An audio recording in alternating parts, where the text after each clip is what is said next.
My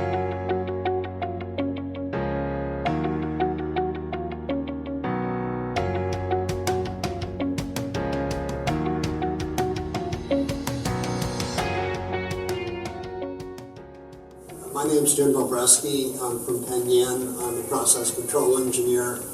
What I want to talk about is whistleblowing.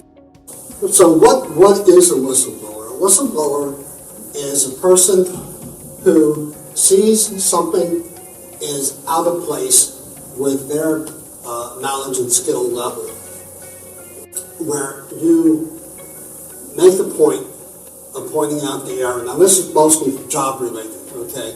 It's not necessarily in politics or anything. It's where the individual is immersed in the operation, such as in most cases it's on the job or some kind of organization, and you're within that organization, okay?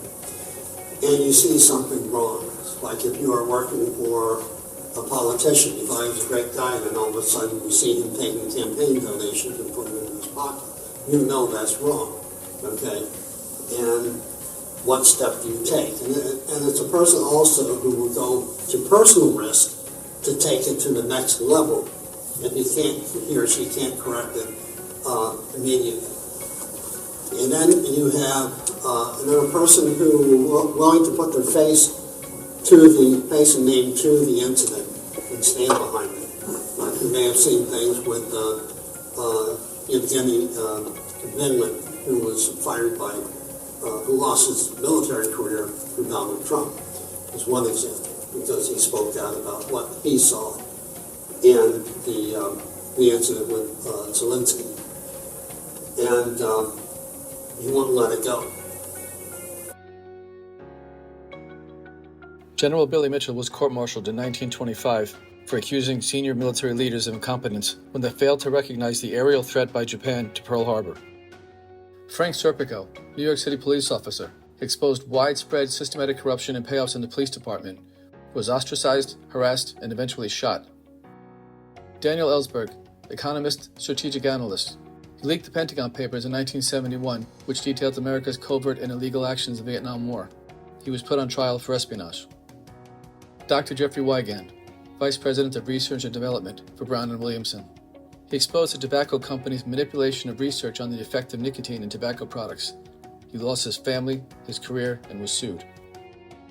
Jim Bobreski, process control engineer, was fired for exposing corruption and mismanagement at the 9 Mile power plant and multiple safety violations at the Blue Plains wastewater treatment plant. Terry Bryan, nurse at the Winterbourne View Hospital in UK. He witnessed the abuse of nursing home patients with learning disabilities, and when he informed his managers, he was fired. Howard Wilkinson, Danske Bank manager, exposed a $230 billion money laundering scheme and had to testify before the Danish parliament. Will Wilkerson, senior vice president of operations for the Trump Media and Technology Group, alleged that the company relied on fraudulent misrepresentations to raise money. He was fired from his job. Jesus of Nazareth, preacher, rabbi, and healer, openly criticized religious authorities as corrupt and immoral hypocrites. He was tried and crucified. Galileo Galilei, Italian astronomer, physicist, and engineer. In 1616, he published letters of support for the Copernican theory that the sun was at the center of the universe and not the earth. He was put on trial in 1633 and forced to recant under threat of torture.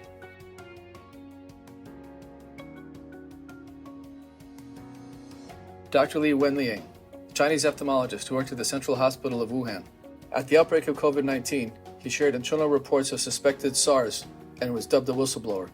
He died from the disease in 2020. Ai Fen, Chinese doctor and director of the emergency department of Central Hospital in Wuhan. She forwarded the initial report of suspected SARS to Dr. Li Wenliang. It was rumored that she died of coronavirus, but clarified in 2020 that she was not sick and was still working as a doctor fighting the virus. Feng Bin used YouTube and WeChat to broadcast images of Wuhan during the pandemic. He was arrested several times. Chen Krixi went missing on February 4, 2020 after reporting on the COVID-19 outbreak in Wuhan. Since 2021, he is reportedly living with his parents under strict supervision by the authorities. Sheng Zhan, a citizen journalist, served 4 years in prison for reporting on the outbreak. Zhu Jiang, Chinese civil rights activist and legal scholar. He co-founded the New Citizens Movement, which advocated for government transparency. He was detained multiple times and sentenced to 4 years in prison in 2014. Gao Zhisheng, Chinese human rights attorney and dissident, known for defending activists and religious minorities. He has been disbarred and detained by the Chinese government several times. Satyendra Dubey, Indian Engineering Service Officer. He blew the whistle on corruption in the Golden Quadrilateral Highway construction project. He was killed, and his death led to a public outcry over the safety of whistleblowers. Shanmugam Manjunath, Sales Officer for the Indian Oil Corporation. After ordering 2 pumps to be sealed for selling adulterated fuel, he was found dead, having been shot 6 times. Durga Shakti Nagpal, Indian Administrative Service Officer. Her actions protesting illegal sand mining led to a crackdown. Her suspension in 2013 led to widespread media attention and public support for those who fight corruption. Dinesh Thakur of Ranbaxy Laboratories. He discovered that the company was falsifying drug data. He resigned in 2005 and worked with authorities for 8 years to uncover the fraud. Alexei Navalny. He exposed alleged corrupt practices among Russia's elite. He has faced multiple arrests, legal charges, and near-fatal poisoning in 2020. He died under suspicious circumstances on February 16, 2024, in a Siberian penal colony. Sergei Magnitsky, Russian tax advisor. He exposed large-scale corruption and theft by Russian government officials. He was arrested and held without trial for more than a year and died in jail. Alexander Litvinenko, a former officer of the Russian FSB, he defected and publicly accused his superiors of ordering assassinations. He died in London in 2006 from poisoning, which the UK authorities have linked to the Russian government. Anna Politkovskaya, a journalist known for her critical coverage of the Chechen War. She was murdered in Moscow in 2006, and her death is widely seen as a targeted killing for her investigative work. Viktor Kolesnikov, a former colonel in the Russian Interior Ministry, he exposed corruption in the ministry and alleged embezzlement schemes. He was harassed and detained under psychiatric pretenses before managing to flee to Ukraine. And then you have what I like to paraphrase, the Fox News witness. And the Fox News witness is the person who tells a story, doesn't have any evidence, and is not willing to stand behind it and back it up with something. And if you've been watching Fox News, you would know that the case against Biden was a slam dunk thanks to one of their GOP star witnesses. The highly credible FBI informant says that the Burisma executive who allegedly bribed Joe Biden has audio recordings of Joe and of Hunter. One of the FBI's top informants, a guy with impeccable credentials, a great track record, the highly credible, multilingual, extremely trustworthy, longtime confidential FBI informant. Wow. Impeachment case closed.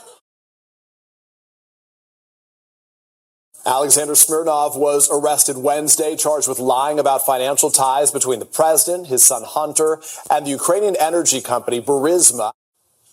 Yeah. So where do I fit in? I had 2 major incidents of whistleblowing. I had an interesting experience working in the construction field as an electrician, as a technician, and an engineer. And maybe I was a bit naive in pointing out things that I stepped on toes, and it wasn't my intention. It was just like, stopping a person from running out in the street because a car just zipped by, and apparently I wasn't supposed to do that.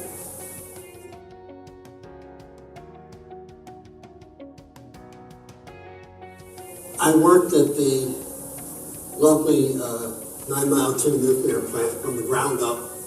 I started out as an apprentice electrician, and there was a lot of things there that I didn't like the selling of narcotics, automatic weapons, and gambling was prolific there. And the encapsulation is that I got fired for reading a newspaper 3 minutes before coffee break, because it just so happened, coincidentally, that 3 days earlier I reported the ground resistant defective. And I took it to several levels and nobody listened to me. This is a major issue because, as you'll see, I'll go through the lineage here. That was around 1984, and I reported the false signaling, projected false signaling. This is during the construction phase. and the shielding and bonding wires weren't being completed properly. And they were ready to do a concrete pour. Now these bonding wires and stuff go into the area where the concrete's going to be. And we're talking 6,000 PSI with 2 foot thick. Okay? So it makes it a little difficult to drill through and do it again. So I saw that and I thought was like, oh, maybe somebody made a mistake. But the reality was it wasn't a mistake. They knew what they were doing. I mean, you have all kinds of engineers working on this. And years of planning. And most nuclear plants are planned about 10 years in advance before the paperwork is released. And there's a joke that you know the job is complete when the paperwork weighs as much as the power plant. So with that, I worked for Stone & Webster Corporation, which has a nickname back then, Stoned and Wasted, and it has a little truth to it behind there. So I gave a report to Stone & Webster's supervision, and then just to add in, we had people who were like, how do I say it, observers. And they were called red dots, and they walked around, they had a hard hat with a red dot on it. And some of the people called them column creatures because they used to hide and see what people were doing. And if I ran a company like that, I'd want to make sure people weren't stealing stuff, and that was got a funny story with that too. And so on that day, I came in, and I was fired. I sat at my desk, and somebody put a newspaper on my desk. Okay, you know, and I'm hooked up on it. I said, they just said, give me your badge, like a bunch of Gestapo agents, literally, and you had to. And so, but this went on, gambling, selling weapons, and I'm not talking BB guns or anything. I'm talking AK-47s, that kind of thing, as I learned later. I witnessed it personally in the parking lot. A moneymaker. There were a lot of people making good money at the time, and it was there. It wasn't my scene. Marijuana, if you wanted it, and methamphetamines was the other thing that was coming. Okay, but that never got the attention of the wizards here who found me reading a newspaper 3 minutes before coffee break. The steward, I worked under the guys of the IBEW, the International Brotherhood of Electric Workers Union, and the steward had to be called in because I was escorted off site because I was apparently a security risk. And when he told me, he called me a stupid idiot, he said, don't you realize we can come back on overtime and fix this? Well, that's fraud. Then lo and behold, Miracle Addictive, 5 years later, the plant shuts down. RFI interference, Milwaukee talkie. And this report, and anybody here can find it if they want, it's report 8905. And in this report, it goes into the grounding problem and the cause and effect. So, in doing so, at $1 million a day plus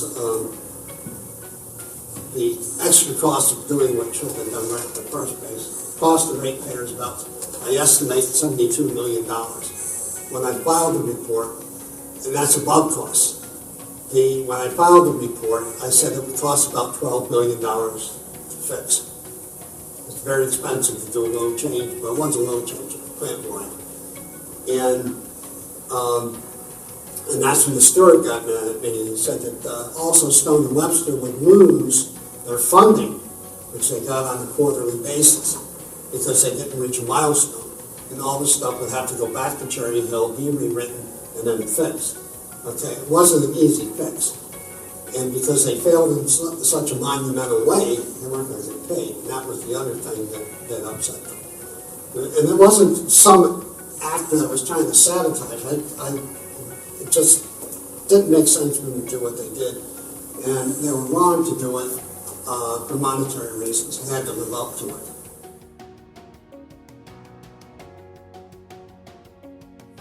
Now, the second incident here was at the wastewater treatment plant in Washington, D.C., and this made national headlines. This is front page Washington Post. On November 5th, 1999, when it happened, I was hired to monitor, repair, and calibrate the chlorine detection systems at the wastewater plant. And chlorine is used in the wastewater plant much different than the regular water treatment. There's two different things. In any event, when a plant goes critical, in a sense, well, we have a flood, they dump a lot of chlorine into the system. Well, what happened, what I was discovering was, the chlorine detection system wasn't working at all. Then when I fixed it, okay, I got in trouble for fixing it, because one of the plant operators came to me and says, we're getting a lot of false triggering here. It's almost the same kind of problem there. So I fixed that. And he said it woke him up. I'm serious, this is what one of the plant operators told me. And they said, well, this is supposed to let you know you have a chlorine leak. You know, you've got to have the system working. And then as I did the records, I found that certain systems had been tested for years. Now they're getting some decent money to fix this. And so I went to my boss, and he was scared to take it up to his boss, so I did it for him. And then he fired me. The plant supervisor fired me. This time I wasn't even reading a newspaper. Here are some things here, and see if you can, I call it spot the difference. This was on top of a tanker car, which you see it says breathing apparatus. Okay, it was a toolbox. There was no breathing apparatus in it. Okay, and the pipes were rusty. That was another thing I complained about. This is what was there. This is what it's supposed to look like. Can you see a difference here? But this has been going on for years.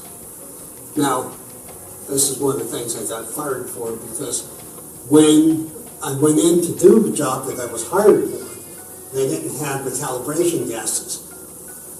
And what they had, the only reserve tank they had was empty, and that was, the tag on it was a year old. When you calibrate stuff, you have to keep paperwork. There has to be a paperwork trail. And it was like, I was like, what's going on here? Okay, we get $5 million a year back then for maintenance, okay, for outside maintenance, to make sure their maintenance is doing the right thing. Now, see if you can spot a problem here. This is a chlorine tanker car. You see a little problem with it?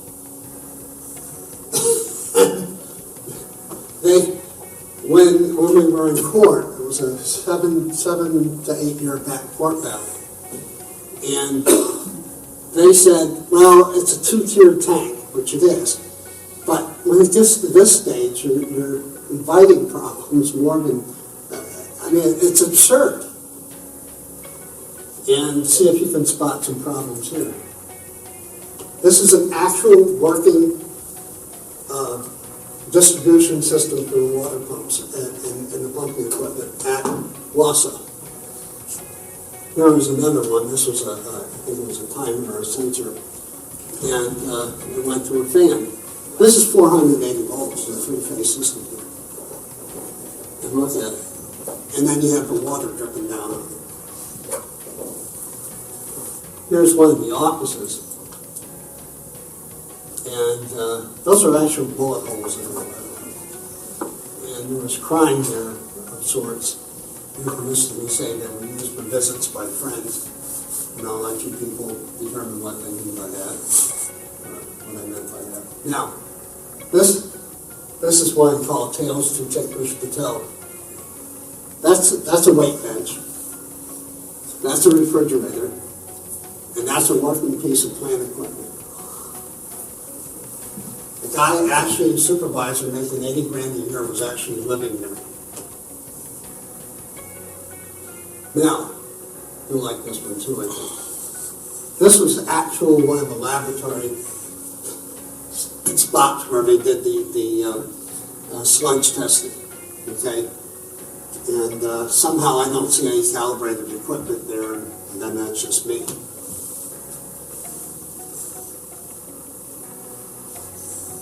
And this one, like was this was to a magnetometer, and this was the instrumentation for it. The reason it's cloudy, it's filled with water.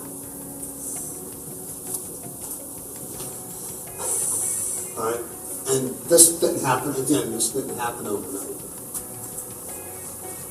So I handed one of the inspection reports. Wasn't the main one, which I still had that.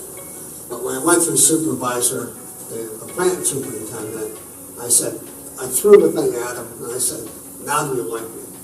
How do you like me?" Something like that. I said, and he did not appreciate that. And I was basically fired for doing my job. So this is one of the things that are entailed where you see just a gross error. I hope I made that point. You have a day and night situation where clearly they weren't doing their job before. And I was hired to do that, to make sure things were right, and I got punished for it. And this is what I call, this is where whistleblowing is more concrete, because what came out of this was that every contractor had their hand in the till, including mine. And my contractor had a contract, and he got, I don't remember the exact amount, so it's $500,000 or $1 million, but he had a $100,000 sludge fund. Well, where did it go? Now this is 25 years ago. Where did that money go? It didn't seem to go and replace that equipment. Didn't seem to go and make sure this had the right equipment.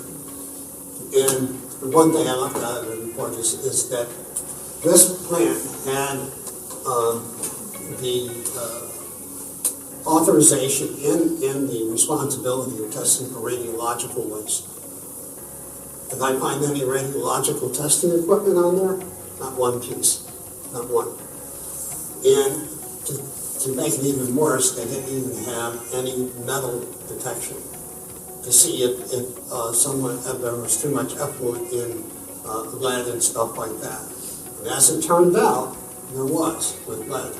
As one of their chemists had come up and said, we're getting levels that are 1,500 times the EPA authorization for the EPA limits.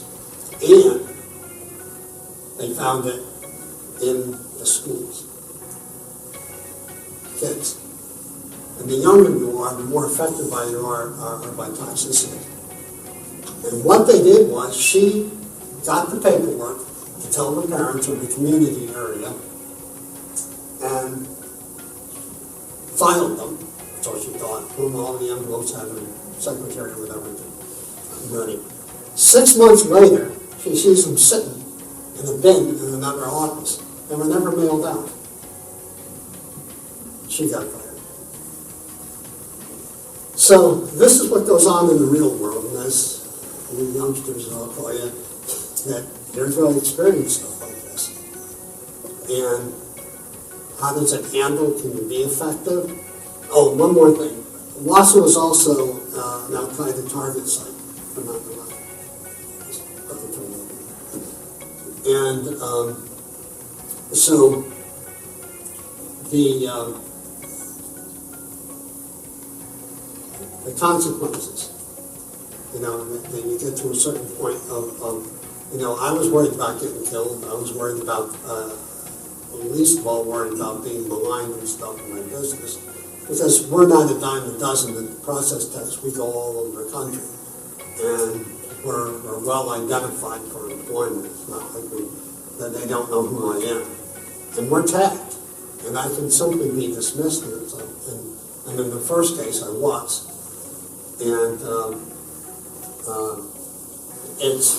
I hope what I'm trying to do is represent. It's not a simple matter. It's not like, oh, you didn't close the cover when you were supposed to, or you didn't shut the security door or something like that on one-off incident. This was a gross, continuous violation. And I never should have had to even report any of this. And nothing got done. I hate to say it, but you will face compromising situation. And I hope you can deal with it. But we need to listen to people who have no material gain, no bias gain, and say, you know, have to look at the person, is it a genuine assertion of a problem? And can that person back it up? Any questions? Comments? Well, thank you. But I also have a question. You told us what happens. What advice do you have for people facing those circumstances? Well, And what resources are there for people facing such circumstances? well, as I said earlier, was the chain of command. You work with your chain of command, and you know, if you're a subordinate, you're not overseeing the job, that you take it level by level. If you're like you guys are starting out, so you're going to be in the lower end of the food chain initially, and you'll have a supervisor, and you say, look, Joe, this is for Jane, and look, this is wrong. Now, can we fix it? How can we fix it? And what's the relevance? Okay? Because there's a lot of things that go on, and money is a factor, and there may be justifiable reasons not to do something today, but they will do it tomorrow. They will do it tomorrow.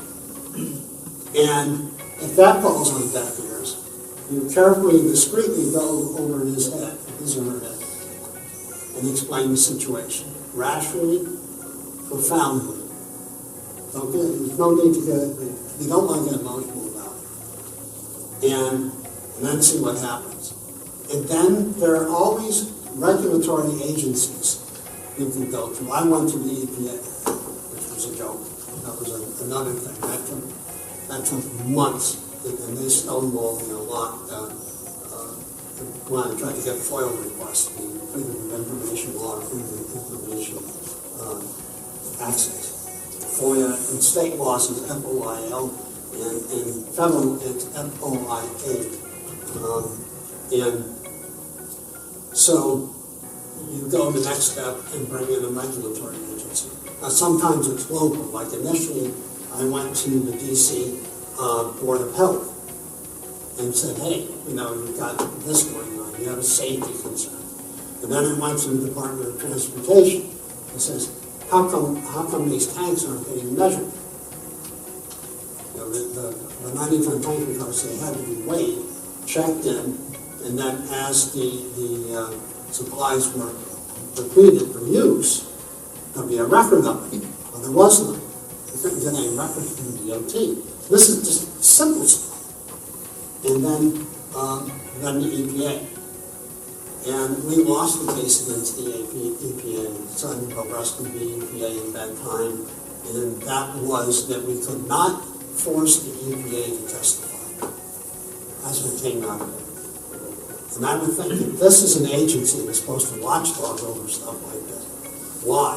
It needed congressional approval to get an EPA agent to testify in court. We couldn't do that. Now, why would they refuse anyway? Right? I mean, they're there to protect people. And if I was wrong, well, I'd look like a fool, wouldn't I?